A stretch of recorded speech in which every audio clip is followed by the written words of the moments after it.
তো আমি আমার শ্বশুরকে বললাম, যাব্বা তাহলে কি করব? তো বলতেছে, তুমি দেখো একদমই তোমার ওই বেডে যায় না, ওই বালিশটা নিয়ে এসে তোমার আমার সিঙ্গেল বেড কেছে, এখানে তুমি ঘুমো। তো আমি তার পাশে এসে, মানে আমিও মনে মনে চাচ্ছি যে শ্বশুর একবার বলুক না, তাই আর আমি না করব না। আমারও দরকার, আমার খুব, আমি লোভ সামলাইতে পারতেছি না। তারপরে আমাকে বলতেছে যে ওদিকে একটু ম্যাসাজ করে দাও তো সুন্দর করে। আমার খুবই, আমি গাড়ি জার্নি করতেছি তো, গাড়ির জন্য জার্নি করে আসছি, ভালো লাগতেছে না। তা আমি একটু দুষ্টামে করে ওখানে হাতটা এটা ধরে সুন্দর করে মাসাজ করছি। এখন বলতেছে যে তুমি এসব কি করতেছো, আমি বুঝলাম না, আমার তো ভালো লাগতেছে না, আমি এখন কোথায় যাব? আসসালামু আলাইকুম বন্ধুরা, আজকে তোমাদের জন্য আকর্ষণীয় একটা গল্প নিয়ে আসছি। তো তোমরা গল্পটা একদম স্কিপ করবে না, সম্পূর্ণ শুনতে থাকো, তাহলে অনেক মজা পাবে। তো বন্ধুরা, আমার শ্বশুর আর আমি সেই দাওয়াত বাড়ি থেকে ফেরার পথে স্টেশনে এসে ট্রেন ফেল করার পরে, মানে আবাসিক হোটেলে যে সেই রাত্রে শ্বশুরের সঙ্গে আমার কি ঘটেছিল, এইটা আজকে তোমাদের সাথে আমি শেয়ার করব।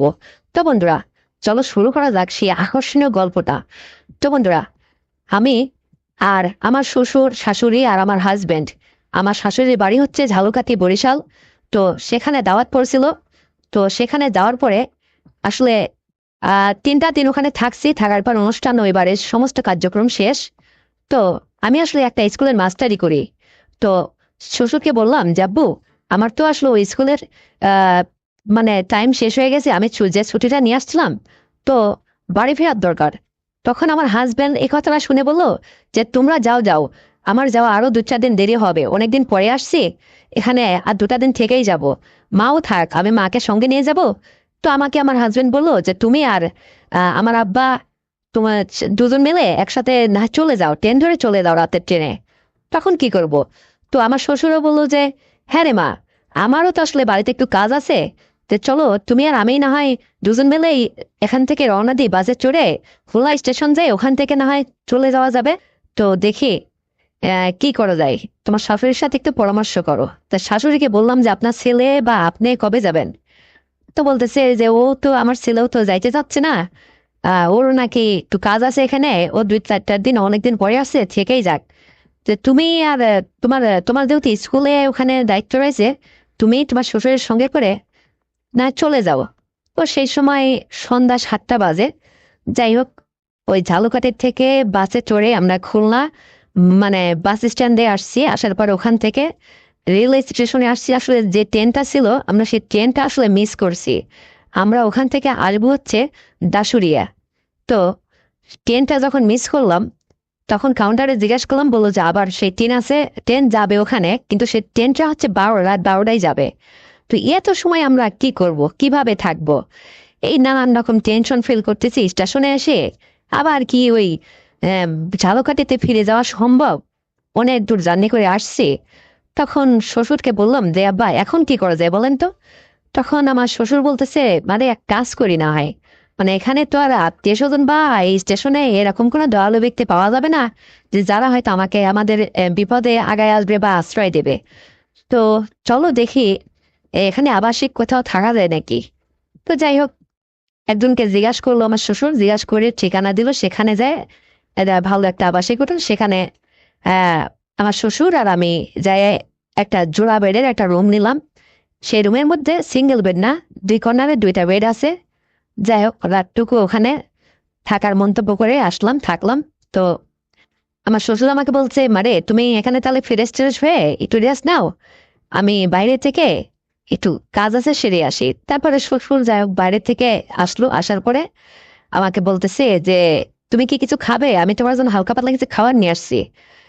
তো আমি বললাম যে হ্যাঁ, আমারও তো একটু খিদে লাগছে, সেই কখন খাইছি, এত দূর জার্নি করে আসছি। তারপরে শ্বশুর আর আমি একটু খাওয়া দাওয়া করে নিলাম হালকা পাতলা। তারপরে যাই হোক, তখন রাত প্রায় 11টা বেজে গেছে। তো শ্বশুর বলতেছে ক্লান্ত শরীর, আচ্ছা আমি একটু ঘুমাই, তুমি তোর বিছানায় ঘুমাবা কি কি করবা সেটা তোমার ব্যাপার, আমি শুয়ে পড়লাম। আমি বললাম যে হ্যাঁ বা আপনি শুয়ে পড়েন। তো যাই হোক, আমার আসলে নতুন জায়গায় গেলে ঘুম ধরে না। তো শ্বশুর দেখি ওদিকে খেয়াল করলাম, শ্বশুর একটু পরে নাক ডাকায় ঘুমাচ্ছে। তো একটু পরে আবার উঠলো উনি, কি যে একটা হলো, উঠে বলতেছে মানে এদিকে আসো তো একটু। তো আমি আগে গেলাম, জাম্পা কি হয়েছে আপনার? তো বলতেছে যে আমার মাথার মধ্যে খুব ব্যথা করতেছে, আমার তো আসলে ঘুম ধরতেছে না, আমি খুব চেষ্টা করতেছি ঘুমানোর।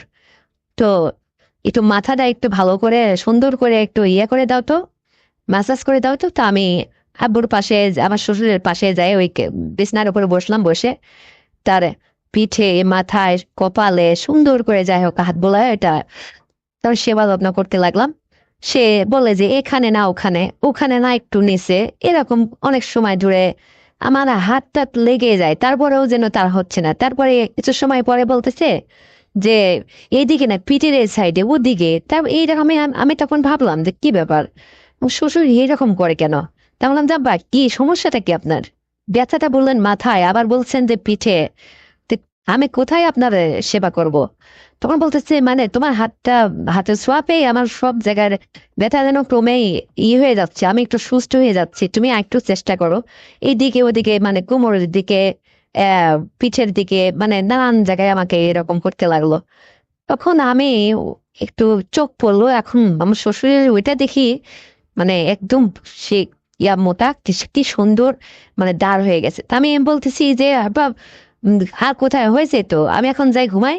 তখন বলতেছে না না, আমার আর একটু লাগবে, এই যে বুকের এই সাইডটা এইদিকে একটু, বা এই যে পিঠে, মাথায় সুন্দর করে একটু ইয়ে করো, তাহলে আমি সুস্থ হয়ে গেলে আমি ঘুমায় পড়বো, তুমি তোমার কাজ করো। তো যাই হোক, আমি শ্বশুরকে এইভাবে একটু আদর সেবা করতে থাকতাম। তো করতে করতে দেখি ওই রকম অবস্থা। তো আমি ভাবলাম যে এবার তো ভাবভঙ্গি ভালো না, এখন কি করি? তো আমি একটু বলেই ফেলাম যে বা ওখানে ওই রকম হচ্ছে কেন? তো বলতেছে যে তোমার শাশুড়িকে চাচ্ছে, তো তোমার শাশুড়ি তো আর এখন নাই, কি আর করার, অথবাগার তো আসলে কষ্টেরই জীবন। তো আমি হেসে দিয়ে বললাম যে না, ওইটার ব্যবস্থা আছে। তখন বলতেছে মনে শ্বশুর লাভ দিয়ে উঠে বসে পড়ছে, বসে বলতেছে হ্যাঁ, কি বললা তুমি? কিসের ব্যবস্থা আছে? এটা কি কোনো ব্যবস্থা আছে? দেখো আমার একদম ভালো লাগতেছে না। তখন আমি বললাম যে হ্যাঁ, অবশ্যই ব্যবস্থা আছে, আসলে আপনি লজ্জা করে ইয়ে করতেছেন, মানে আমি শ্বশুরের ওইটা দেখে আর লোভ সামলাইতে পারতেছি না। মানে এত সুন্দর, মানে অনেক বড় মোটা, সে সুন্দর, মানে জিনিসটা শ্বশুরে আমি কপালে মাথায় হাত বোলায় দিতে দিতে যাই হোক এটা খেয়াল করলাম। তে মনে মনে ভাবলাম যে তারপর ছেলেরা তো আসলে সে এইভাবে এত যত্ন করে কোনো কিছু গড়ে গড়ে তোলেনি, মানে এত সুন্দর। সে মুরব্বি হয়ে গেছে আমার শ্বশুর, তারপরেও আসলে এটা আসলে যুগের পরিবর্তন। দেখ আজকাল ছেলেপেলেরা, তারা সব কি সমস্ত, আসলে তাদের তুলনা করতে গেলে মুরব্বীরা অনেক আগে আছে। এটা ভাবলাম, তা আমার খুবই ইচ্ছা জাগলো, হঠাৎ করে একটা অনুভূতি ভিতরে কাজ করতেছে মনের মধ্যে। তো আমি আমার শ্বশুরকে বললাম, দেবা তাহলে কি করব? তো বলতেছে তুমি দেখো একদমই তোমার ওই বেডে যায় না, ওই বালিশটা নিয়ে এসে তোমার আমার সিঙ্গেল বেড কেছে, এখানে তুমি ঘুমো। তো আমি তার পাশে এসে, মানে আমিও মনে মনে চাচ্ছি যে শ্বশুর একবার বলুক না, তাই আর আমি না করব না, আমারও দরকার, আমার খুব, আমি লোভ সামলাইতে পারতেছি না। তারপরে আমাকে বলতেছে যে ওদিকে একটু ম্যাসাজ করে দাও তো সুন্দর করে। আমার খুবই, আমি গাড়ি জার্নি করতেছি, তো গাড়ি জার্নি করে আসছি, ভালো লাগতেছে না। তা আমি একটু দুষ্টামে করে ওখানে হাতটা এটা ধরে সুন্দর করে মাসাজ করছি। এখন বলতেছে যে তুমি এসব কি করতেছো, আমি বুঝলাম না, আমার তো ভালো লাগতেছে না, আমি এখন কোথায় যাব? তাই বললাম দেখ, আপনি চুপচাপ শুয়ে থাকেন না, বা আপনার আর কোনো কিছু না, কিন্তু একটা কথা, যেহেতু আমার কালকে যাই স্কুলে ক্লাস নিতে হবে, তার টুবে যখন এখন বিপদে পড়ে এখানে থাকছি, তো আজকের এই রাতের ঘটনা এখানে কিন্তু শেষ, ভুলে যাবেন। তো যাই হোক, শ্বশুরকে ইয়ে করে বললাম যে, শ্বশুরকে বললাম যে আচ্ছা ঠিক আছে, নেন আপনার, আমি আর কিছুই বাধা দেব না, আপনার যা মন চায় তাই, সেভাবে ঘুমান, যা ইচ্ছা তাই করেন। তখন শ্বশুর উঠে, মানে একটু সুন্দর করে আমি জীবনে কল্পনাও করতে পারিনি, একটু আমার ভালো লাগলো, মানে অনেক সময় ধরে এসে ইয়া করলো। মানে আমি একটু স্বাস্থ্য মাস্ত্য মোটা, তো ভারী মানুষ, আর মানে আমার ছেলেবেলেও হয়নি, আজ 5 বছর হলে বিয়ে হয়েছে, ছেলেবেলেও হয়নি। তো আমি কখনো, মানে কখনো এত শান্তির ঘুম কখনো কোথাও পারিনি। মানে এত সুন্দর করে সে ইয়ে করলো অনেক সময়, ওই রাত্রি মানে মানুষ ভোর হইতে হইতে সে 3 বার এভাবে থাকলো, মানে আমার খুবই ভালো লাগলো। তখন আমি আমার ডিসিশনটা চেঞ্জ করলাম, মানে চিৎকার টুপুর মুরব্বী মানুষ এত, যে সব থেকে শিখছে, কিভাবে জানে, আজকাল ছেলেপেলেরাও এত সমস্ত কিছু বোঝে না, জানে না, শেখেই নাই তারা। মানে আমার এত ভালো লাগলো না, তোমাদের কি করে যে বুঝাই। মানে নানান রকম সে আইটেম তার মনের মধ্যে উদয় হয়। মানে আমিও তার সুন্দর করে মাথা টাথা টিপে সুন্দর করে তার হচ্ছে গা সেবা যত্ন করলাম। সে আমার শ্বশুর, তাকে সে মুরব্বী মানুষ, তার যত্নের কোনো কমতি রাখলাম না। সে সুন্দর করে আমাকে অনেক সময় ইয়ে করলো, তা করার পর আমার খুব ভালো লাগে। তখন আমি বললাম যে আব্বা শোনেন, এক কাজ করেন, আপনি এখানে যেহেতু আপনার ছেলে বিদেশ যাওয়ার কথা বলতেছে, সে কর্মের জন্য বাইরে যাইতে চায়, আপনার একটা ছেলে বলে আপনি বাইরে যেতে যান না মায়ের জালে পড়ে। তো যাই হোক, আমি আপনাকে আজকে একটা কথা বলি, আপনার ছেলে যেহেতু বাইরে যাইতেই চায়, আপনি এত মায়া না করে একটা ছেলে বলে মায়া না করে তাকে বাইরে যাওয়ার সুযোগ করে দেন, সে চলে যাক। আর চলে গেলে আপনি তো আসেনি, আমি আসি না। তখন শ্বশুর আমার হেসে দিয়ে বলতেছে, তুমি যদি আমাকে এতটুকু উৎসাহ করো রে মা, তাহলে তো আর আমার দরকারে নেই। আমি সত্যি এবার বাড়ি যাই, ও এবার বরিশাল থেকে আসলে ওকে পাসপোর্ট করে ওকে বাইরে পাঠিয়ে দেব নিশ্চিত। ও বাইরে গেলে কিন্তু সত্য একটাই বাবা, আমার একটা ছেলে, ওকে মায়ে পড়ে আমি বাইরে যেতে চাই না। কিন্তু তুমি যদি তোমার এই কথা রক্ষা করো, তাহলে কিন্তু ওকে আমি বাইরে পাঠাবো। তাছাড়া ওকে আমি কেন বাইরে পাঠাবো? কারণ দেখো বাবা, আমার খুবই ভালো লাগেছে তুমি যদি আমাকে নিয়মিত এরকম একটু সাহায্য করো, আমার সেবা যত্ন করো, তাহলে আর আবার কোনো মানে আপত্তিই নেই। তখন আমি বললাম যে, ঠিক আছে আব্বা, কথা এটাই। তারপর দেখ সকাল হলো, আমরা ট্রেন ধরে দাসুরি এসে নামলাম, এসে বাড়ি আসলাম। বাড়ি এসে যাই হোক, আমার শাশুড়ি বা আমার হাজবেন্ড ওরা আরো 3টা দিন ওখানে, 3টা দিন পরে আসলো, 3টা দিন থেকেই আসলো। এই 3টা দিন চুটিয়ে মানে বাড়িতে এসে আমরা মজা করলাম। এত সুন্দর যে আমার শ্বশুর মানে পারে, মানে এত সুন্দর তার সেবা যত্ন, আমার খুবই তার পছন্দ হয়েছে। সেও, তাকে আমার খুব ভালো লাগেছে। আমিও যেন জীবনে কখনো এত মজা পাইনি, এত স্বাদ পাইনি। মানে শ্বশুর শ্বশুর খুবই, তার আচরণ খুবই ভালো লাগলো আমার। আর এভাবেই মানে এই 3টা দিন থাকলাম। মানে শ্বশুর এখন বলে যে আমি ও আসলে এই সপ্তাহে ওকে আমি বাইরে যাওয়ার ব্যবস্থা করে দেবো। সে যেন উঠে পড়ে লাগছে বন্ধুরা, কারণ সে একটা স্বাদ পাইছে মনে মনে, তার মনের মধ্যে একটা লোভ জাগলো আমার প্রতি। আর আমিও তাকে এইটাই বুঝাইছি, কারণ আমি জীবনে কখনো অত সুন্দর মানে অত বড় ইয়ে আমি কখনো দেখিও নি পাইও নি। তো আমার খুবই ভালো লাগেছিল। তারপরে আমার হাজবেন্ড বিদেশ চলে গেল। আর তারপর থেকে সারাটা বছর শ্বশুর আর আমার এভাবে চলতে থাকলো, দারুণ ভাবে দিন কালামে আমরা। মানে বেটার বয়স শ্বশুরের চলতে থাকলো। তো আমার শ্বশুর শাশুড়ি মুরব্বী ছিল, সে কিছু মনে করতো না। ওই আমরা মানে বেড়ানোর চলে একটা সময় আমাদের হয়ে যেত। দারুণ লাগলো। তো আমি শ্বশুরকে বললাম যে আব্বা শোনেন, এখন আপনার আর আমার মধ্যে এরকম চলাফেরার কারণে যদি কোনো কিছু হয়ে যায়, তখন শ্বশুর বললো যে বাবারে, তুমি এদিক দিয়ে কোনো টেনশন করো না। তোমরা তো মানে এখনো অল্প বয়সী ছেলেপেলে মানুষ, তোমরা তোমরা তো এগুলো জানো না। এটার ব্যবস্থা আমার কাছে আছে, আমি এটা দেখবো। নিশ্চিত থাকো, তোমার কিচ্ছু হবে না। এদিকে তুমি যেটা ভয় পাচ্ছ, সেটা ভয় পাওয়ার কোনো দুশ্চিন্তার কারণ নেই। তো আমি বললাম যে ঠিক আছে। তখন আমি বললাম, মানে বুঝলাম আমার শ্বশুরও মানে জানে যে আসলে প্রোটেকশন নিতে হয়, ইয়ে ব্যবহার করতে হয়। যাই হোক, তারপরে আমাদের সুন্দরভাবে শ্বশুরের আমার জীবন চলতে থাকলো। আমার স্বামীও বাইরে চলে গেল। আর মানে এত সুখ, এত শান্তির জীবন কোথায় যে ছিল, এটা কপালের লিখন আসলে সেদিন। তাই না, যদি না হবে তাহলে বা ওই অবস্থা আমরা এসে টেনে বা ফেল করবো কেন? আর আমাদের বা এরকম মানে সুন্দর একটা মুহূর্ত উপস্থিত হবেই বা কেন? তো বন্ধুরা, আমার শ্বশুর আর আমার এই সুন্দর গল্পটি যদি তোমাদের বিন্দুমাত্র ভালো লেগে থাকে, তাহলে আমি রিকোয়েস্ট করব আমার চ্যানেলটিকে এক্ষুনি সাবস্ক্রাইব করে দাও, ভিডিওতে একটা লাইক দাও, আর শেয়ার করে তোমার বন্ধু বান্ধবকে দেখার সুযোগ করে দাও। আর হ্যাঁ বন্ধুরা, আগামীকাল আরো সুন্দর গল্প নিয়ে আসছি। ততক্ষণে তোমরা সবাই নিজের স্বাস্থ্যের যত্ন নেবে, অপেক্ষায় থাকবে। আল্লাহ হাফেজ।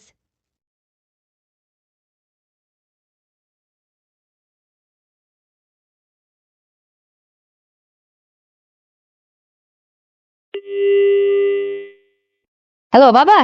হ্যাঁ, সাবিনা। শোনো, ওই সাবিনা সাবিনা করে ওইসব তেল তেলে কথা বাদ দাও। তোমার জামার কি ব্যবস্থা করতেছো তাই বলো। কে রে মা?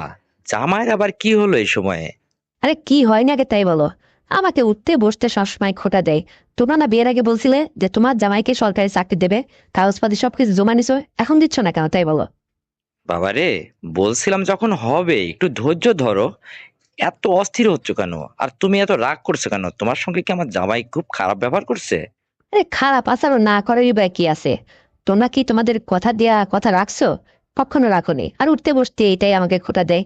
তোর বাবা চাকরি দিল না। আর শোনো, আমি নাকি তোমার সংসারে খেয়ে খেয়ে অনেক মোটা ধামড়ি হয়ে গেছি। এই উঠতে বসতে শুধু আমার এই খালি মোটু মোটু করে ডাকে, এসব আমার ভাল লাগে না। বাবারে, জামাই একটু দুষ্টামি করে তোমার সাথে, তুমি বোঝো না কেন? বাবা, এটাকে দুষ্টামি বলে না, এটাকে বলা হয় ফাজলামো। দেখো, অন্য ছেলেরা বউ একটু তাদা মোতা হুষ্টপুষ্ট পায় না চেয়েছে, আর আমি কত সুন্দর নাদুস নুদুস। হ্যাঁ, তোমার জামাই আমাকে নড়াইতেই পারে না, এই জন্যই তোর পছন্দ হয় না। নিজে পারে না সে কথা বলবে না, আমারে ধামড়ি বলে, মুটু বলে, এই সমস্ত কথা বলে। এই সমস্ত কথা আমার একদম শুনতে ভালো লাগে না। আমি কত সুন্দর মোটা, নাদুস নুদুস, তুমি জানো না? তুমি তো এর আগে, আমি যখন বিয়ের আগে সংসারে ছিলাম, তুমি তো মার উপর রাগ করে যে আমার ঘরে শুয়েছিলে, মনে আছে তোমার সেই রাতের কথা? হুম, মনের বলে তো নিজের মেয়েকে একদিন ধরছিলে, করছিলে, মনে আছে? খুব তো সেদিন ইয়ে করলে। কি কেমন লাগছিল তোমার? তুমিই বলো। আমি রাগে পড়ে আজকে এই কথাটা বলতে বাধ্য হলাম। তোমার ভালো লাগছিল না? আরে বাবা, সেদিন না হয় রাগে অনুরাগের কথা ওটা বাদ দে। সেদিন যা হওয়ার হয়েছিল, ভালো তো লাগছিলই। কারণ তোর মতো মেয়েকে যে তামড়ি বলে, মোটু বলে, সেটা একটা বোকা ছেলে। তুই তো একদম কোল ভরা নাদুস নুদুস রে। তোকে যে ছেলে পাইছে তার তো কপাল খুলে গেছে। আরে আমি তোকে একটা দিন মনের ভুলে এটা করে যে কি তৃপ্তি, কতটুকু মজা পেয়েছিলাম, এটা সত্যি আমি খুবই সেদিন খুশি হয়েছিলাম। তো এটা কি আসলে বলা যায় বল? খুবই আমার ভালো লাগছিল। আর কখনো তো এটা কপালে আর মিলবেও না, আমি জানি। মিলবে না মানে? কি জানো তুমি বাবা? হ্যাঁ, বাবা, আমি বলে কি, সত্যি করে বলো তো, তুমি কি আমাকে ওই সেদিনের মতো আবারও চাও? হ্যাঁ? আর বাবা, চাইলেই কি আর পাওয়া যায়? বাবা, তুমি অমন করে কথা বলছো কেন? তার মানে তুমি চাও, তাই না? বাবা, সত্যি করে একটা কথা বলি আজকে তোমাকে, তোমার জামাই জানো একদম পারে না আমার সঙ্গে ঠিকঠাক মতো অ্যাডজাস্টই হতে পারেনি আজ পর্যন্ত। ওই বেটে মানুষ, কোন রকম ভাবে, মানে আমি নাকি ওর কাছে বেশি বড় হয়ে গেছি, মুসলম্বা হয়ে গেছি। আমাকে আলগাইতে পারে না, ঠিকঠাক মতো নড়াইতে পারে না। আমি পাথরের মতো পড়ে থাকি ওইভাবেই। তো যাই হোক, শোনো, উদি আর কি আমার হয় না, বুঝতে পারছো? আমি বিশ্বাস করো এই কষ্টের কথা কাউকে শেয়ার করতে পারিনি আজ পর্যন্ত বাবা। তুমি যখন এখনো আমাকে ওই সেদিনের রাতের কথা মনে করে চেয়ে আসছো, এটা তো আর আমি জানি না। তুমি যদি বলো, আমি এখনো তোমাকে সুযোগ দিতে পারি। তুমি এইরকম করে কথা বলছো কেন? আমি না তোমার মেয়ে? তোমার দুঃখ কষ্ট আমি বুঝবো না? তোমার ভালো মন্দ তো অবশ্যই আমার দেখার দায়িত্ব আছে, তাই না? তাহলে সাবিনা, তুই কি সত্যি বলছিস মা? হ্যাঁ বাবা, সত্যি আমি তোমাকে আবারও সুযোগ দেব। কারণ দেখো, আমি তো তোমার সমস্ত কষ্ট শুনছি। আসলে আমার মাও তো এই সময় বুড়ো হয়ে গেছে। সে অসুখালা মানুষ, ঠিকঠাক তো মানে বিছানা থেকে উঠতেই পারে না। দিনের পর দিন তার রোগ শোক এটা সেটা লেগেই থাকে। তো আমি তো আসলে মনে মনে এটা জানি যে আমার বাবা অনেক কষ্টের মধ্যে আছে। তবুও শুধু তুমিই কষ্ট না বাবা। দেখো, তুমি আমার জোয়ান বাবা, জোয়ান বাবার জোয়ান মেয়ে আমি, হ্যাঁ? আর আমার বাবা কষ্ট থাকবে আমি থাকতে, নাকি হয়? শোনো বাবা, আমি তোমাকে বলি কি, যে তুমিও যে একটু কষ্ট আছো, আর আমিও কষ্টের মধ্যে আছি। ওই যে তোমার জামাইয়ের কথা আমি একটু আগে বললাম, যে তোমার জামাইয়ের সঙ্গে আসলে আমার এটা ঠিকঠাক মতো ইয়ে হয় না। ও শুধু ইনকাম করে, এমনি ছেলে ভালো। তবে ও চাকরির কথা বলছিলে তোমরা, তো ওই যে চাকরিটা দিচ্ছ না, এটা মাঝে মধ্যে আমাকে একটু খোটা দেয়, নানান কথা শুনতে হয়। তবুও আমি এটা সহ্য করে আছি। যাই হোক, স্বামী তো বলবেই। তো যাই হোক, এখন তোমার কথায় আসি। তুমি যেহেতু এইটা নিয়ে কষ্টের মধ্যে আছো, আর এইটা আমার কম পড়তেছে, তাহলে কি করবে? তুমি তো আমার সঙ্গে অ্যাডজাস্ট। ওই সেদিনের কথা মনে হলে আমার দ্বারও খুবই তোমার জামাইয়ের সঙ্গে আমি মিলাই, অনেক রাত দিন ব্যবধান বাবা। এই জন্য বলতেছি, তুমি যদি আমাকে এখনো চেয়ে থাকো, তাহলে আমি তো আছি বাবা। আরে, তোমার জামাই ইতিপূর্বে আমি শুনতে পেলাম যে ওই একটা প্রাইভেট কোম্পানিতে চাকরির কথাবার্তা হচ্ছে। যদি চলে যায়, তাহলে তো ও বাড়িতে থেকে ডিউটি করতে পারবে না, ও ঢাকাতে থাকবে। ওই মাসে একদিন আসবে। তখন তুমি মানে দারুণ একটা সুযোগ পাবে বাবা। আর এই সুযোগটাকে কাজে লাগাও, তাহলে আমারও হতো, আর তুমিও সুন্দরভাবে সুখী হতে। আমি চাই যে আমি তোমাকে সুখী করি। জানো বাবা, তোমার জন্য আমার খুব মায়া হয়। তুমি আমাকে কত সুন্দর করে আদর যত্নে এত বড় করছো, লালন পালন করছো, কোনোদিন কোনো অভাব আমাকে বুঝতে দাওনি। আর আজকে আমার সমস্ত কিছু হাতে থাকতে কেন আমি তোমাকে সাহায্য করব না? তুমিই বলো। হ্যাঁ, বলার আর কি আছে রে মা? তুমি তো এখন সবই বুঝতেই পারলে আসলে আমি কতটা কষ্টের মধ্যে আছি। আর যখন তুমি আমার মেয়ে, তো আমি তো তোমাকে এই আমার নিজের সমস্যার কথা বলতে পারি না, কিভাবে বলবো তুমিই বলো। তো তুমি যখন নিজেই আমাকে এটা আজকে নিজ থেকে তোমার কষ্টের কথা বললে, তো আমি বলি কি, যে যদি তোমার হাতে সুযোগ থাকে আর কি, তাহলে তুমি আমাকে এই সুযোগটা একবার দিও। মানে তাহলে আসলে আরেকটা কথা বলি, মানে ওই জামাইর আর আমার মধ্যে ব্যবধান কি পাইছো তুমি, যে আমারটা তোমার এত ভালো লাগলো? বাবা, তোমার ওই জামাইয়ের ওইটা একদম ছোট, ও দিয়ে আমার দিন চলে না বাবা, বুঝতে পারছো? এই জন্য আর কি।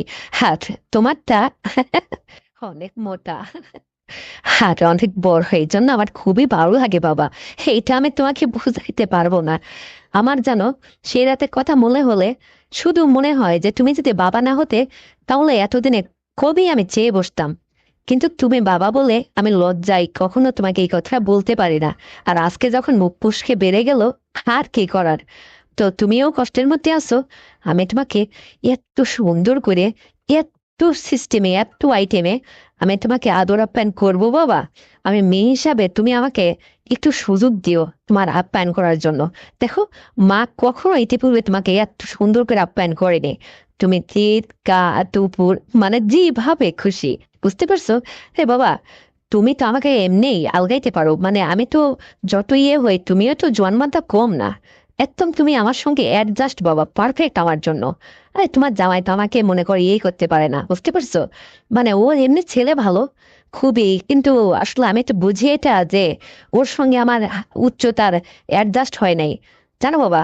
আরেকটা কথা বলি, ও আমাকে বিকেল হলে আমি বলি কি যে আমাকে একটু ঘুরতে নিয়ে যাও, কোথাও বেড়াইতে নিয়ে যাও, ও আমাকে বলে কি যে তোমাকে নিয়ে গেলে মানুষ বলবে যে কিরে, এটা কি তোর দাদি নাকি? এটা শুনে আমার হাসি পায় খুব।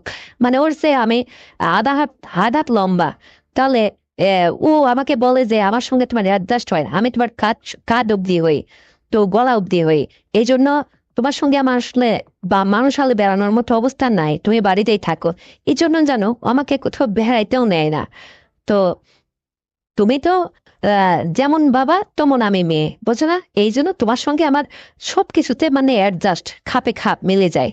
আর এই জন্য তোমাকে আমি ভুলতে পারতেছি না। তোমার ওইটা যে এত সুন্দর, আমি একদিনে বুঝতে পারছি। সেদিন দেখলে না, চুপ করে আমি ছিলাম, চুপ করে তোমার আচরণে মজা নিলাম আমি, হ্যাঁ। আর ওইটাই মনে মনে ভাবতেছিলাম। তো সুযোগ যখন আবার আসছে, এখন যে আমার কি খুশি লাগতেছে জানো, মনে হচ্ছে আজকেই তোমার কাছে চলে যায়। আর শোনো বাবা, তুমি খুব দ্রুত আমাকে এখান থেকে নিয়ে যাও, 2-4 দিন তোমাদের ওখানে যে বেড়ে আসি। কতদিন আসছি এখানে, তুমিও আসো না, একটা ফোনও দেও না। আজকে একটু রাগে পরে ফোনটা দিছি, তোমার জামাই আমাকে ওইভাবে রাগিয়ে নিয়েছে, মানে চাকরির কথা বলে কোটা দেয়, মোটু বলে, এই জন্য তোমাকে ফোন করছি। যাই হোক, তুমি খুব শীঘ্রই একটু এসে তোমাদের বাড়িতে নাও, 2-4 দিন বেড়ায় আসি। আর যদি বাড়িতে যাই সুযোগ পায়, তাহলে তো ওখানেই দিব বাবা, বোঝো না? আমি এই জন্য বলতেছি। হ্যাঁ, আমার আব্বু একটু বোঝে না, বোকা বাবু। শোনো, আর তোমার জামাই বাইরে গেলে তখন তো আর কোনো কিছুই লাগবে না, তুমি আমাদের এখানে থাকবে, খাবে, আর দিন রাত চলবে, বুঝতে পারছো? হ্যাঁ। হ্যাঁ রে সাবিনা, আরে বাবা এইরকম হলে তো ভালোই হয়। দেখ না, আমারও খুব দরকার। আসলে আমি এইরকম সমস্যার মধ্যে আছি, তুই যে এটা বুঝতে পারছিস, তোকে অনেক ধন্যবাদ রে। কারণ আমি অনেক দিন এইভাবে অনাহারে আছি, তুই তো জানিস তোর মায়ের অবস্থাটা। আসলে তোর মায়ের শরীরটা তো খুব একটা ভালো না রে বাবা। তোকে আমি 2-4 দিনের মধ্যে আমাদের বাড়িতে নিয়ে আসবো। সত্যি বাবা? সত্যি আসছো তুমি? বাবা, হাত দেরি করো না। জানো, তোমার সঙ্গে ফ্রি মাইন্ডে কথা বলতে পেরে আমার যে কতটা আনন্দ হচ্ছে, এদিকে তোমাকে রাজি খুশি করাতে পারে, আবার যে এদিকে কি হচ্ছে, হুম। আমি তোমাকে বুঝাইতে পারবো না। আমার ওদিকে একদম হয়ে যাচ্ছে, বুঝতে পারছো? তাড়াতাড়ি এসে আমাকে নিয়ে যাও। আর শোনো, একদম লজ্জা পাবে না, তুমি সোজা 2-3 দিনের মধ্যে আমার বাড়িতে চলে আসবে। আর তোমার জামাইও থাকতে থাকতে আসো, তাহলে তাকে বলে আমাকে নিয়ে যাও। হ্যাঁ রে সাবিনা, আসলে জামাইয়ের সামনে যাইতেই তো আমার লজ্জা হচ্ছে রে। কারণ জামাইকে প্রতিশ্রুতি দিছিলাম যে চাকরি দেব, কিন্তু তাকে তো আর ওই চাকরি দিতে পারি নাই। একটু দেরি হচ্ছে, চাকরি তো হাতের মোয়া না যে চাইলেই হয়। এখন কাগজপাতি জমা দিয়ে রাখছি, উপর মহলে কথা বলার দরকার বলে রাখছি। হবে, একদিন হবে। তবে একটু দেরি হচ্ছে এই আর কি। ততদিন জামাই প্রাইভেট কোম্পানিতে চাকরি বাকরি করতে থাকুক, তারপরে যা হয় হবে। আর যদি কোনো কিছু না জোটে, প্রয়োজনে জামাইকে টাকা পয়সা দিয়ে বিদেশ পাঠিয়ে দেব। তাহলে তো তখন তুই একা হয়ে যাবি। আর তখন তোর আর আমার খুব ভালো হবে, তাই না রে? হ্যাঁ? হ্যাঁ, এই তো বাবা, রাইট আইডিয়া। ঠিক বলছো তুমি। যদি কোথাও চাকরি না জোটে, তাহলে টাকা পয়সা দিয়ে তোমার জামাইকে বিদেশ পাঠিয়ে দাও। তাহলে তো তোমার আর আমার একদম ক্লিয়ার। হ্যাঁ, এই বুদ্ধিটা তো আমার মাথার মধ্যে আসে নাই। তাহলে এটা কিন্তু শেষ কথা বাবা, যে চাকরি বাকরি না হলে তখন তোমার জামাইকে তুমি বিদেশ পাঠিয়ে দেবে, কিন্তু এইটাই কথা ফাইনাল। তাহলে জানো, তোমাকে আমি একদম হাতের কাছে সবসময় পাইতাম আর আমার খুব ভালো হতো। জানো, তোমার সাথে এটা করতে আমার যে কি মন চাইছে আর কি যে ভালো লাগে। তুমি এত সুন্দর করে ওটা দাও না, আমার খুবই ভালো লাগে বাবা। জানো, এই জন্য বলতেছি তোমাকে, আমি মেয়ে হয়ে যদি একটু আদর করতে পারি, আপ্যায়ন করতে পারি ঠিকঠাক মতো। দেখো না, তুমি আমার গোলাপি ঠোঁটের দিকে কেমন ভাবে ফেল ফেল করে তাকায় থাকো। ওইটা দেখে আমার শুধু মুচকি হাসি দিতে ইচ্ছে করে, যে কেমন বাবা আমার মেয়েকে মনে হয় কোনোদিন দেখেই থাকে না। হ্যাঁ, কিভাবে তুমি তাকিয়ে থাকো।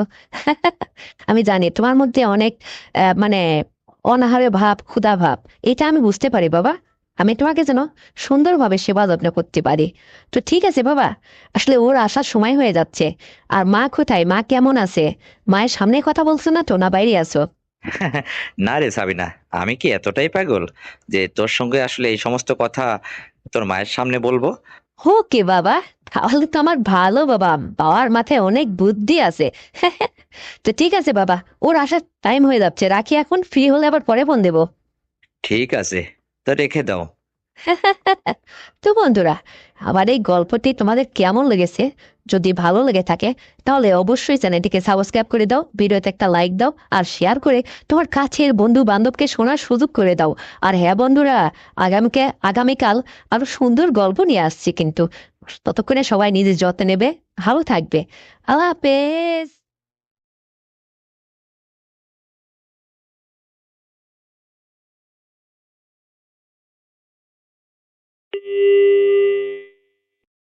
হ্যালো, শফিক ভাই। হ্যাঁ ভাবি, কি ব্যাপার বলেন, কি হয়েছে? কিছু হয় নাই শফিক ভাই, আপনাকে একটা কথা বলতে যাচ্ছি, কিছু যদি মনে না করেন। হ্যাঁ, বলে ফেলুন। আচ্ছা শফিক ভাই, আমি আপনাকে একটা কথা জিজ্ঞাসা করি। দেখেন, আমার হাজবেন্ড যখন বিদেশ চলে যায়, সে সময় কিন্তু আপনাকে সামনে করে আমার সামনে একটা কথা বলেছিল, আপনার মনে আছে? হ্যাঁ, মনে তো আছে। ওই মাঝে মধ্যে আপনাকে একটু খোঁজ খবর নিতে, একটু দেখাশোনা করতে, এই তো। তাহলে কি আপনি আমার খোঁজ খবর রাখতেছেন? আপনি বলেন। রাখি তো, একেবারে যে রাখি না তা তো না। আপনার তো এই যে কোনো কিছু কেনাকাটা লাগলে বা কোনো কিছু জরুরি দরকার হলে আপনি তো ডাক দেন, আমি তো আসি, ফোন দিলে চলে আসি। তারপরে আবার কি লাগবে বলেন? আরে বাদ দেন তো কেনাকাটা আর কি লাগা না লাগা। এই শোনেন, এই সামনে রোজা চলে আসতেছে, বোঝেন না, আপনার ভাই আজ 2টা বছর বিদেশ গেল। আমাকেও ফোন করে বলে যে শফিক ভাইকে বলে সবকিছু মেটাই নিও। তো আমি তো আসলে সংসারে যখন যেটা খুঁটিনাটি দরকার হয় আপনাকে ডেকে সবকিছু পুজাই নিই। আমার শ্বশুর বেঁচে থাকলে হয়তো সেটাই করতো। আমার একটা ছোট দেবরে নেই যে তাকে বলবো। বিশ্বাস করেন ভাই, আপনি যেহেতু আমার স্বামীর একদম ক্লোজ ফ্রেন্ড, আপনার উপরে আমি অনেকটা নির্ভরশীল। এ দেখেন রোজা এসে যাচ্ছে, আমার একটু দরকার, আপনি আসবেন? তো রোজা এসে যাচ্ছে, তো কি দরকার, কোনো কিছু কেনাকাটা লাগবে? ধ্যাত ঘোড়ার ডিম, বোঝেই না আমি কি বলি আর সে কি বলে। আমি বলছিলাম কি, যে শোনেন, রোজা এসে যাচ্ছে, আর তো কখনো সুযোগ হবে না। তো আপনাকে এতদিন আসলে বলতে চাই, বলতে পারি না। আমি আসলে খুব অনাহারে আছি, আমার খুব কষ্ট হচ্ছে এইভাবে থাকতে। দেখেন না, আপনার বন্ধুটা 2টা বছর বিদেশ গেল, তো সে তো আমাকে আসলে কোনো কিছুতে, মানে কোনো কিছুর জন্য ব্যবস্থাও করে গেল না। আমি কি করবো এইভাবে অনাহারে, আমি আর কতদিন থাকবো আপনিই বলেন।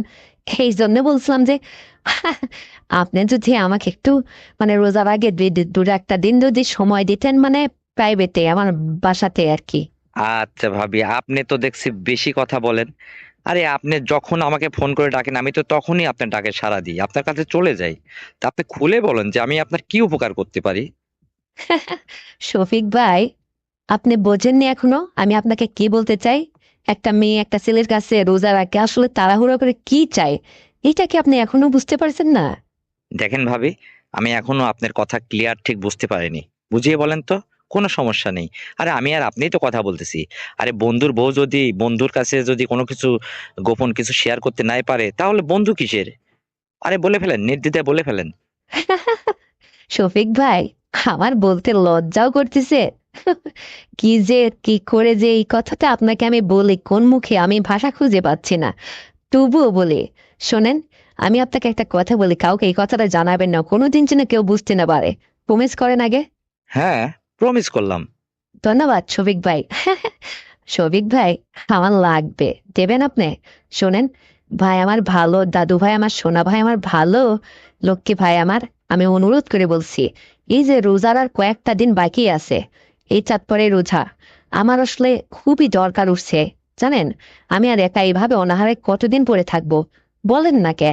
আমি একটু রূপবতী, সুন্দরী, জোয়ানবর্তী একটা মেয়ে, আমার কত সুন্দর সবকিছু, আর এভাবে বিঠা যাচ্ছে দিনের পর দিন। আপনি আপনার বন্ধুর চেয়েও কত সুন্দর, উঁচু লম্বা জোয়ান একটা ছেলে। আসলে এই কথা বলতাম না, ইদানিং দিয়ে আমি খেয়াল করে দেখছি, জানেন, আমার খুবই সমস্যা হচ্ছে। আমি রাত্রে শুইলে কি সময় আজে বাজে স্বপ্ন দেখি, ভাল লাগে না। ওই কোলবালিশ নিয়ে মুড়ামুড়ি করি, ভাল লাগে না, বুঝতে পারছেন? আপনি যদি কালকে একটু এসে আমাকে এই রোজার এই কয়েকটা দিন আছে, এই কয়টা দিন যদি একটু নিয়মিত সময় দিতেন, ওটা করতেন আর কি, আমার খুব ভালো হতো ভাই, উপকার হতো। আর এটা কখনো কোনোদিন দুইজনের মধ্যে কিন্তু প্রমিস করা থাকলো, কেউ যেন না বোঝে। আরে আপনি, আমি আসলে আশা করছি কি জানেন, যে আপনি আমার জন্য একদম পারফেক্ট একটা ছেলে। আপনিই একমাত্র পারবেন আমাকে নড়াইতে। মানে আমি আপনাকে দারুণ ভাবে সবকিছু উচার করে দেব। আরে আপনি যেভাবে চাইবেন, একটাবার আপনি শুধু আমার এই উপকারটুক করেই দেখেন, আপনার বারবার আমার কাছে আসতে মন চাইবে। তখন আপনিই বুঝবেন যে আসলে আমি কি আপনাকে গিফট করছি। বুঝতে পারছেন? আসবেন আপনি? শোনেন ভাবি, আপনাকে দেখেই আমি কি বুঝতে পারছি যে আপনার কোনো সমস্যা হচ্ছে, কিন্তু বন্ধুর বউ আপনি। আসলে আমি আপনাকে যদি এইটা প্রথমে প্রস্তাব করতাম, তাহলে বন্ধুর সঙ্গে আমার বেইমানি করা হয়ে যায়, কারণ তার আমানত আমার কাছে দিয়ে গেছে। আর আপনি যেহেতু নিজে মুখে এটা চাইছেন, তো আপনার দায়িত্বটা তো আমার উপরে দিয়ে গেছে, তাহলে জায়েজ আছে। আমি আপনার সব কথাই শুনবো। তো কালকেই লাগবে আপনার? আরে কালকে মানে? আমার প্রত্যেকটা দিনই লাগবে। আপনি প্রত্যেকটা দিন পারলে আমার প্রত্যেকটা দিনই লাগবে। কারণ আমার এই কয়টা দিন কন্টিনিউ করতে হবে, কারণ বোঝেন না, এই যে কয়টা দিন পরে রোজা শুরু হবে, এই একটা মাসের মধ্যে আর কখনো চোখ ফিরেও কোথাও তাকাবো না, নিজের নফসকে একদম বেঁধে ফেলবো। বুঝতে পারছেন? তো যাই অন্যায় হোক আর যাই হোক আর ভালো হোক, আর যেহেতু নিজেরও এটা দরকার, খুবই জ্বালা উঠছে রে ভাই। মানে আমি একদম অনাহারে আছি, আমার ভালোই লাগতেছে না, মন মানসিকতা একদম ভালো নেই। সবসময় শুধু আপনাকে নিয়ে আমি কল্পনা করতেছি, জানেন। আর এই যে আপনার বন্ধুটা বিদেশ পড়ে রয়েছে, মানুষের বউ নাকি হোয়াটসঅ্যাপে ভিডিও কলে কথা বলে কত কিছু আশা পূরণ করে। ও একদম হুজুর টাইপের মানুষ, এই সমস্ত কোনো কিছু দেখতেও চায় না, আর আমাকে এই সমস্ত রোমান্টিকতা কোনো কথাও বলে না। শুধু বলে কি, যে আপনার কথা, যে যা কিছু তোমার দরকার হবে তোমার শফিক ভাইকে বলো, তোমার শফিক ভাই এনে দেবে, আমি শুধু এখান থেকে টাকা পাঠাবো। বলেন, সব কিছুই কি টাকা দিয়ে হয়? আপনিই বলেন। এই যে আমার এখন যেটা দরকার, এটা আপনার কাছে তো আমি না বলে আর পারতেছি না, আমি কার কাছে বলবো? আপনিই বলেন। আচ্ছা ভাবি, ঠিক আছে, আমি কালকেই আসবো। কিন্তু রাত্রে আপনার ফ্যামিলিতে যায় কত সময় আমি সময় দিতে পারবো? মানে কোনো কেউ বুঝে ফেলবে না এটা? আরে শফিক ভাই, এই পাশের বাড়ির আমার একটা পিচ্চি ননদ আছে, সে এসে আমার কাছে থাকে, একদম ছোট, কিছু বোঝে না। তো আমি ওকে না হয় কালকের থেকে আমার এখানে আসা নিষেধ করে দিই, বলবো যে আমার এখানে দরকার নেই, ও রাত্রে এটা সেটা বলে এটা কাটিয়ে নেবো। শুধু আপনি আর আমি কিন্তু সারাটা রাত এখানেই থাকবো। আর ভোর হলে আপনাকে আমার বাড়ির থেকে আবার বের করে দেবো, আপনি বাসায় চলে যাবেন। বুঝতে পারছেন? যেহেতু আপনার তো আর বউ নেই, আপনার তো কোনো কৈফত করতে হবে না বাসায় গিয়ে। হ্যাঁ, হুম, এটা করলে তো ভালো হয়, আমি তো এটাই চাইছি। আর শোনেন, আপনি আবার আমারটা পারবেন তো? মানে আমি কিন্তু কই আপনার হাজবেন্ডের মতো না, আমি কিন্তু স্ট্রং, বুঝতে পারছেন? ওই যেন তেন ভাবেন না কিন্তু। ওরে বাবা! আমারে ওইটা দিয়ে ভয় দেখাচ্ছে। আমি যে খেপা খেপে আছি কিন্তু, ওই আমার ওই সমস্ত কথা বলবেন না। দেখা যাবে কার কত বাহাদুরি। ও দেখা আছে, চেনা আছে সব পুরুষেদের। আমি মনে হয় মানুষের কাছ থেকে গল্প শুনি না। আরে আপনি একবার আসেনি না? ও দেখা যাবে দুজনের যে কতটা মজবাটা ভালো জমে। বুঝতে পারছেন? আমি আপনাকে কখনোই আপনার কাছে হার মানবো না। আরে আপনি যেভাবে চাইবেন, আরে আপনি তো জানি যে আপনি সুন্দরভাবেই আপ্যায়ন করতে পারবেন আমাকে, কারণ আপনি উঁচু লম্বা, ফিট ফেগারাল একটা ছেলে, বোঝেন না? আর আপনাকে দিয়ে আমার পূরণ হবে। তাছাড়া আমিও তো কম না, আমার মতো মেয়েকে আপনার সঙ্গেই একমাত্র যায়। আরে আমার হাজবেন্ড তো তেমন একটা উঁচু লম্বা না, বেটে মানুষ তো। ও আমার সঙ্গে আসলে অতটা ইয়ে করতে পারে না, ওর দিয়ে আমার ঠিকঠাক মতো হয় না। হুজুর টাইপের মানুষ তো, ওর মধ্যে কোনো রোমান্টিকতা নাই। আর আপনার মধ্যে আধুনিকতা, রোমান্টিকতা, অনেক কিছু, মানে আপনাকে আমার অনেক ভালো লাগে জানেন। আর আপনাকে আমি যেভাবে গিফট করবো আমার সবকিছু, মানে আপনি সুন্দর করে আমি আপনাকে সেজে গুজে আয়নার সামনে দাঁড়িয়ে যেভাবে আপনি, যেভাবে ছোট খাটো পোশাক যেভাবে আপনি দেখতে চাবেন সেইভাবে আপনাকে, আপনার কাছে আমার নিজেকে প্রদর্শন করবো। আপনাকে দেখবেন, দেখে মনটা চাঙ্গা করে তারপর সুন্দরভাবে আমাকে ওইটাই দিবেন, মানে আমাকে দারুণ ভাবে শান্তি দিবেন। আমি চাই আপনার কাছ থেকে সুখ শান্তি আশা করি, বুঝতে পারছেন? দারুণ ভাবে। আর আপনি যেভাবে চান, মানে চিৎকার টুপুর নেই। আর আপনার ওইটা যত বড় মোটাই হোক আর ইয়ে লম্বাই হোক, ওটা আমার কাছে কোনো ম্যাটার করে না। আর ওইটাই তো আমি ভালোবাসি, আর ওইটাই তো আমার লাগবে। বুঝেন না কেন? আমি তো আপনার ওই অপেক্ষায় আছি। আপনি কিন্তু তাহলে কালকে চলে আসবেন, মিস করবেন না, কারণ আমি আপনার অপেক্ষায় থাকবো। দেখেন কয়েকটা দিন পরে রোজা, আর সময় হাতে নেই। এই কয়টা দিন কন্টিনিউ ভাইরে আপনি আমাকে এটা দেবেন, বুঝতে পারছেন? আর যখন আপনার ভাই রাত্রে হঠাৎ করে ফোন টোন দু একবার দিলে আপনি স্টপ থাকবেন, আমি তখন অন্য রুমে যাই, তার সঙ্গে কথা বলে ঠিকঠাক করে নেবো, বুঝতে পারছেন? হ্যাঁ, সবই তো ঠিক আছে। তাহলে কি এই রোজার আগ মুহূর্ত পর্যন্তই আপনাকে দিতে হবে? আমি বাঁচবো এই কয়টা দিন, আমার শরীর থাকবে তো সুস্থ? আরে শফিক ভাই, আপনি এই নিয়ে চিন্তা করেন না তো। আপনাকে পুষ্টিকর খাদ্য খাওয়াবো, হাঁসের ডিম খাওয়াবো, কত কিছু খাওয়াবো। আরে আপনাকে সবসময় চাঙ্গা করে রাখবো। এখন তো আপনার ভাই অসম্ভবে, আপনি আমার নায়ক, বুঝতে পারছেন?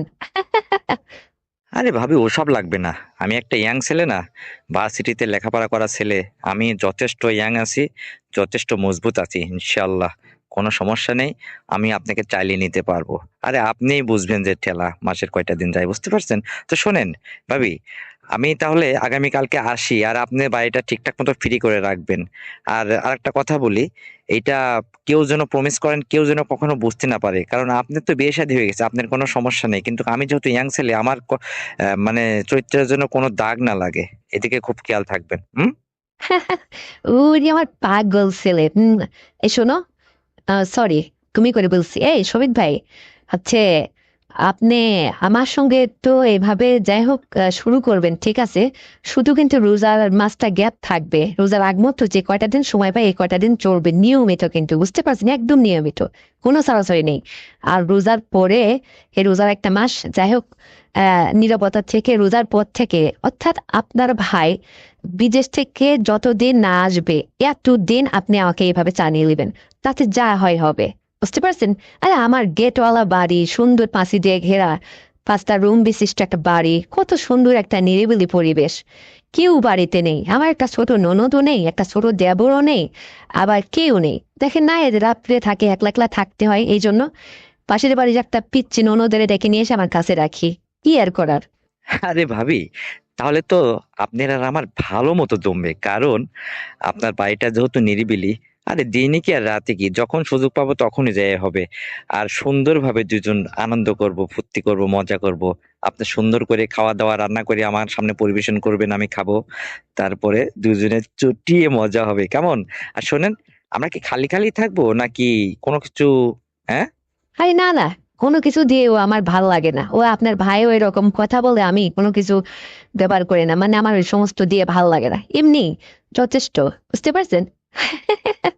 আরে শফিক ভাই, আমি যে আসলে আমার অনুভূতির কথাটা আপনাকে কি করে যে বোঝাই, মানে আপনি যে কালকে আসবেন এই কথাটা শুনে আমার যে ওদিকে হয়ে যাচ্ছে। কি করে যে আপনাকে বলি, আমার যে কেমন ছমছম করতেছে ভিতরটা, মানে খুবই ভালো লাগতেছে, খুশিতে আনন্দে উৎফুল্ল হয়ে যাচ্ছে মনটা, জানেন? আপনি কিন্তু কালকে আসেন, তাহলে কালকের থেকে আমাদের অভিযান শুরু। আর শুনেন, ওই আপনি আসবেন ঠিক আছে, কিন্তু ওই আমার জন্য কোনো কিছু আনার দরকার নেই। জাস্ট আপনি প্রোটেকশন নিয়ে আসেন। ওই যে সময়টা আসলে শেষের সময়, তখন না হয় এটা দিয়ে করবেন, তাহলে কোনো সমস্যা হবে না, নাকি? হ্যাঁ। আচ্ছা ভাবি, তো ঠিক আছে, এখন রাখি। কালকে আসার আগে ফোন দিয়ে চলে আসবো। বাই। এই, যাওয়ার আগে একটা দিয়ে গেলে না? উম উম, আরে ভাই, তোমার বাড়িতে এসে দেবো, ততক্ষণে অপেক্ষায় থাকো। এখান থেকে দিলে তো সব ফুরে যাবে, বুঝছো না? হুম।